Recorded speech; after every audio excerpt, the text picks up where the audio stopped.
ሰላም አለይኩም ወራህመቱላሂ ወበረካቱ። እንዲሁም ሰላም ጤና ይስጥልኝ። እንዴት አደራችሁ? ጉድ ሞርኒንግ ዲኤክስኤን እንዴት ናችሁ?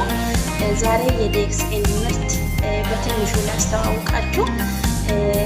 የዲኤክስኤን ምርት ምንድነው፣ እንዴት ነው ምናምን እንደሚለው የተጠቀመ ሰው ያውቃል።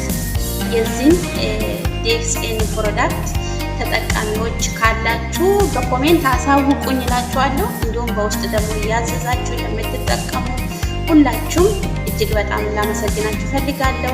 ማዘዝ ለምትፈልጉ ኦፊስ ድረስ ሄደን መግዛት እንችላለን ለምትሉ ዱባይ ዴራ ቀራማ ኦፊስ እንገኛለን። ሌሎች ደግሞ እነዚህ ኮፊዎቹን በተለይ የሆነ ነገር የምንጠቀመው ከኬሚካል ነፃ የሆነ ነገር እንጠቀምላችኋለሁ።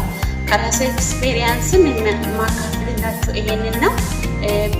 በነገራችን ላይ አረብ ሀገራት ላይ ብቻ አይደለም